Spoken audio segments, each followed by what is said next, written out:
All right, our top focus on beyond right now. Yemen's Houthis have struck again. This time, 3 attacks on U.S. warships in the last 48 hours.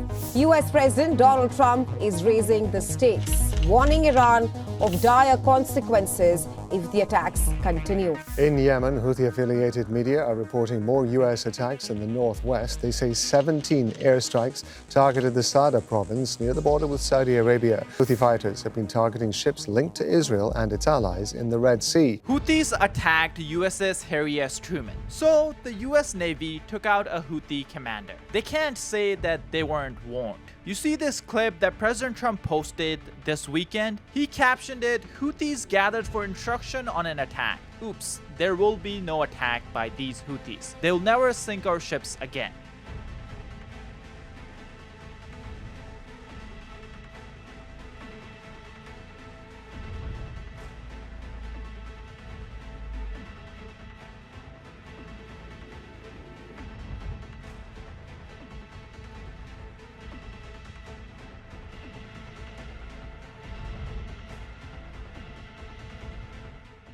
Well, right after this tweet, the Houthis account on Twitter started spreading misinformation. They posted this: "Does the United States take pride in such an act? It was a tribal gathering that had nothing to do with your ships. You failed to achieve any military target, so you bombed civilian." This is a pure lie. And the pictures that they attached to this tweet is just pictures from some random gathering, and it's not the gathering that the United States targeted. And you know how I know this? The Houthi media. Here's that report. 2 Yemeni sources have informed Basha Report that primary target of the Faha airstrike, referenced in a post by President Trump, was Houthi Major General Hamza Abu Taleb, also known as Abu Hamza, the chief of logistics for the 5th Military Command, which oversees the Red Sea coastal region of Hudaydah and Hajj. If confirmed, his death would mark a significant blow to Houthis' logistic operations and command structure in the Western theater. Now, to me, that doesn't seem like US failed to achieve any military target, as the Houthis account claimed. This seemed to be the perfect example of what the US military should be targeting: a major general who's responsible for targeting ships in the Red Sea. This is the mission, and this is exactly what's happening. Houthis know they cannot win a battle against the United States Army, so they want to win the information warfare, and that's exactly why when they lose, they turn to lying. They spread misinformation saying it was the US who's doing wrong here, when in reality it was the Houthis who started attacking civilian ships for no reason at all. And that's exactly why Houthis are getting bombarded. Pentagon made it extremely clear when this mission started that if Houthis stop attacking the ship, we'll stop attacking Houthis. As I'm sure you've all seen over the weekend, U.S. Central Command Forces initiated a series of operations consisting of precision strikes against Iran-backed Houthi targets across Yemen to restore freedom of navigation and reestablish American deterrence.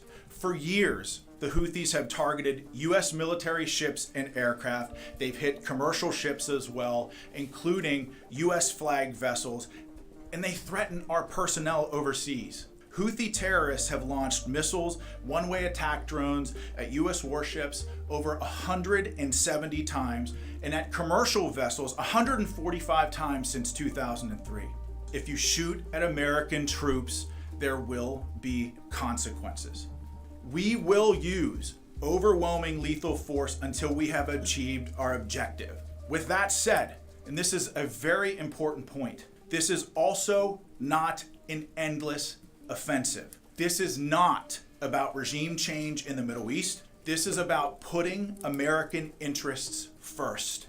As I said over the weekend, there is a very clear end state to this operation, and that begins the moment that the Houthis pledged to stop attacking our ships and putting American lives at risk. Well, it doesn't seem that Houthis got this message. Just yesterday, they announced that they are still attacking USS Harry S. Truman. This was their statement. The Yemeni armed forces carried out a military operation. An American supply ship affiliated with the aircraft carrier USS Truman was targeted. Clashes took place with hostile warship in the northern Red Sea, including USS Truman, using several cruise missiles and drones. Apparently, Iran and media shared more details about this attack. Now, Iran has been saying all this time time that they have nothing to do with Houthis attacks. But for some reason, Iranian media does have kind of access that no other media company in this world has to the Houthis. I'm not hinting at anything, but that should tell us something. But here are more details from the Iranian media. The attack against US ships lasted 4 hours according to Houthis. There has been no evidence that this attack actually happened, and Houthis have a habit of making wild claims. This time it seems the news about this attack came right after Trump posted his tweet where he showed the US airstrike, and it could be that Houthis wanted to send a message of strength to all the soldiers they had and all the supporters they had. That's why they just made this up. They have a habit of doing this. They've been doing this for the last few weeks already. This is what Department of Defense said when we started this mission in the Red Sea. Houthis claim to have tried to attack the Harry S. Truman. Quite frankly, it's hard to tell because while we're executing precision strikes, they missed by over 100 miles.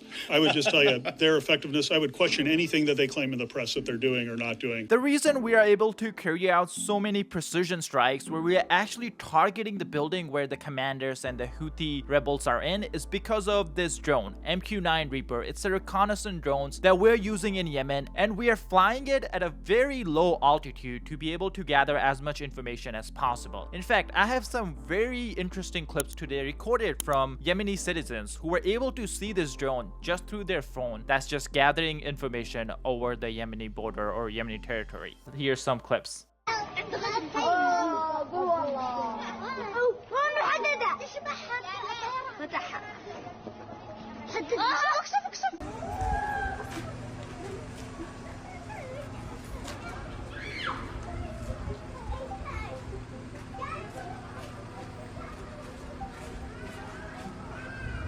Now, unfortunately, flying a drone at such a low altitude, even in Houthi-controlled area, does come with some negatives, and that negative is Houthis are able to take down some of the drones. In fact, here we have a report from Fox News getting more details on exactly how many drones Houthis have been able to take down. Another US MQ-9 Reaper drone was shot down by the Houthis in Yemen, sources tell Fox News. This is the third Reaper drone shot down by the Houthis in the last month, and it is the second drone shot down over Yemen since the US Central Command began daily airstrikes on the Houthis on March the 15th. The US military has carried out 20 straight days of bombing, and yet Houthis continue to fire missiles. The first MQ-9 drone was shot down on March 3rd. Days later, the White House launched airstrikes against the Houthis. The second MQ-9 was shot down on Monday, and today the third was shot down. Overnight, Houthis have said that US carried out 36 strikes on Yemen. Each MQ-9 drone cost $30 million apiece, according to Congressional Research Service. Houthis have shot down at least 13 American drones since the start of the Israel-Hamas conflict in October 2023. A sources familiar said it could be as many as 17 Reapers that could have been shot down since October 2023. Demand for Reaper drone is an all-time high, with various US military commanders often told that there are not enough for their combatant commands. The loss of 13 plus MQ-9 Reapers totals about $500 million.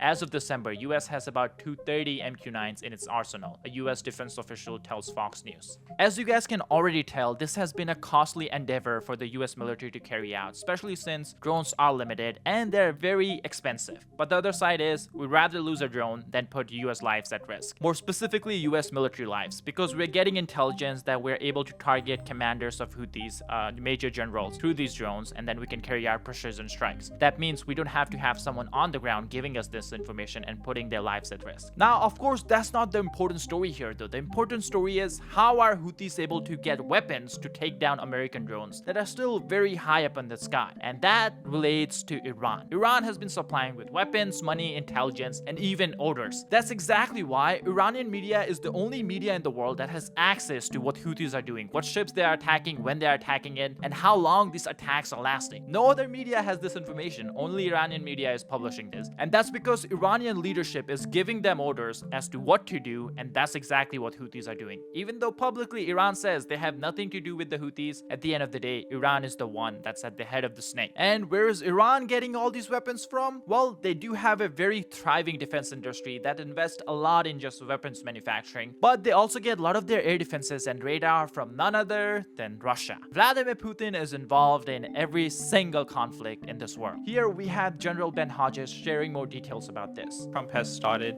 basically making sure that Houthis from Yemen cannot attack commercial ships. Do you think that could be successful without putting US boots on the ground, considering how the Middle East fighting goes on? I don't know what plans U.S. Central Command has developed, nor should I know how they would plan to do this. I don't know how they're going to do this. We have tried the approach of missile strikes against known Houthi locations.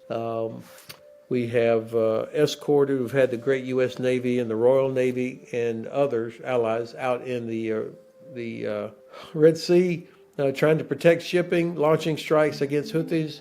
But I think that the only way you really eliminate the Houthis as a threat is you have to eliminate Iran, so that Iran cannot support them. And the way you do that, of course, is by defeating Russia, because Iran has no real friend other than Russia. So if you defeat Russia, Iran is isolated, much weaker, and then they are less capable of helping the Houthis. So I think a strategic approach that involves defeating Russia first is the way to do it.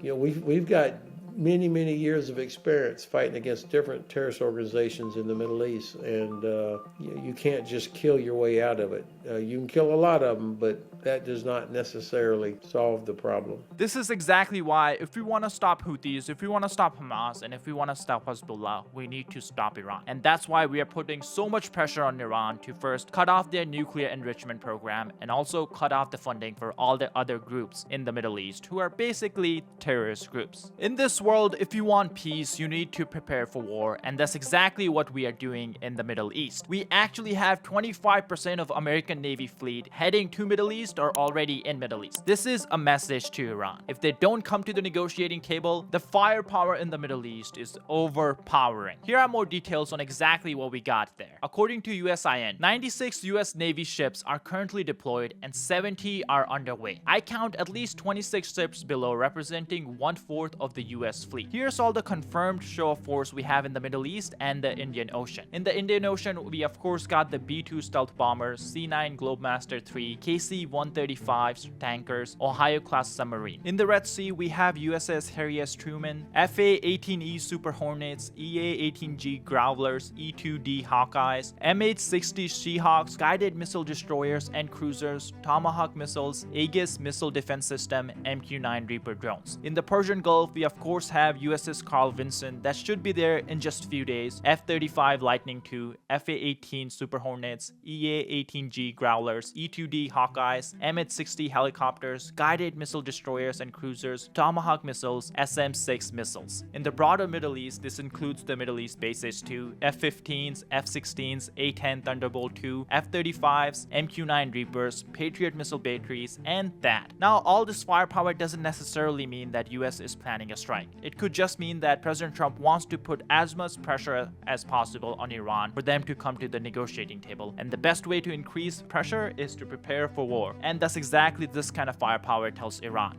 I think he wants a negotiation if he can get it, and he wants to negotiate from strength. The first thing he's doing is cutting down the sole remaining proxy of the Iranians that is completely intact after the Iranian-Israel war. That's the Houthis. He's taking them down. You could say, James, a year from now, we might say that this was the opening move in a negotiation between Tehran and Washington, or we might say it was the opening move in a war between the United States and Iran to end Iran's nuclear program. Trump is putting himself in a position to have options, whether to go ahead with the negotiation if he can bring the Iranians to the table, or to go ahead with military action. Apparently, we are also increasing the number of THAADs we have in Israel, as we have news that Israel is expected to be getting another THAAD, and many have speculated that this could be in preparation from possible retaliation by Iran. Why would Iran retaliate, you ask? Well, it could be because US and Israel are planning something. In fact, we just had Israeli Prime Minister Benjamin Netanyahu get to the United States today, and he's meeting with President Trump tomorrow on Monday. Here's more details about what they will be discussing. Of Iran. President Trump says Iran needs to negotiate on the issue of its nuclear program or risk being bombed. President Trump going so far as to write to Iran's supreme leader, Ayatollah Khamenei, about the issue. Now, Iran has rejected that and it's gone a step further, warning some other countries in the region that if they are involved in any mission by the United States to bomb the country, they will face the consequences. So, for example, if they were to allow US fighter jets and bombers to use military bases in their countries, they will be seen as undertaking and carrying out an act of hostility against Iran. One of the real issues here, and one of the things to keep an eye on, will be the behaviour of Israel, with many suggesting that Benjamin Netanyahu may go it alone if he sees or thinks that there is not enough progress being made on any negotiations between Iran and the United States on that nuclear mission. And we know that in recent days we've seen reports the United States has been trying to bolster Israel's air defences, moving anti-missile systems into the country here just in case there's any retaliation from countries such as Iran. As you guys just heard, it seems that Iranian officials are expecting an attack too, because this is the report we're getting out of Iran. A senior Iranian official told Reuters that Iran has issued notices to Iraq, Kuwait, UAE, Qatar, Turkey, and Bahrain that any support for a US attack on Iran, including the use of their airspace or territory by US military during an attack, would be considered an act of hostility. And the reason Iran has put all these countries on notice is because US has bases in all these countries, and Iran probably expects that US is going to use its bases, including the base we have in Indian Ocean at Diego Garcia, to launch an attack on Iran if there was to be an attack. It also seems that Iranian Supreme Leader Ali Khamenei has put Iranian armed forces on high alert, and we can see Iran putting up more air defenses and radar all across the country. Here are more details on that. Well, there's a huge gap between the demands from the US side, from the White House's side, and then from the Iranian side. To see this from the Iranian perspective, the leadership in Tehran does not want to have direct talks with the US while under so-called maximum pressure. The concern in Iran is that this just sets a precedent that the US can bully Iran, and then Iran, from a position of weakness, is forced to the negotiating table and has to make huge concessions to the United States. Right. The worry is that this sets a precedent where every time the U.S. wants something from Iran, they just bully the country, intensify pressure on the Islamic Republic, and then the Iranians concede. So yes, the Iranian leadership is open to talks with the U.S., but they've been quite clear that as long as there's pressure, these have to be indirect talks that go through countries such as the Sultanate of Oman, and direct talks can happen when the pressure ceases. I don't think the Trump administration is going to ease the pressure anytime soon, so probably we're going to see indirect talks, and this will make it very important for countries like Oman to be a diplomatic bridge. YouTube just dropped a mind-boggling announcement. It is paying creators $64 million per day. Why? Well, because YouTube doesn't have enough creators right now. That's why you see videos on your homepage that have less than 1,000 views, like this one. Now, of course, that doesn't mean everyone should start a channel. But if you have ever wondered about starting a YouTube channel or a faceless channel, now is the perfect time. YouTube is paying creators millions every single day, and it's pushing newer and smaller channels now more than ever. But I'm sure you have many questions on how to start and grow a channel. I get these questions in my email all the time from some of you guys. That's why we have decided to put all our YouTube advice into one training bootcamp for completely free. So if you're someone interested in starting your own YouTube channel, you can sign up for this bootcamp by clicking the link in the description or scanning the QR code on your screen. This bootcamp is like a Zoom call, so it is limited to 100 people at a time. So be sure to sign up before it gets full.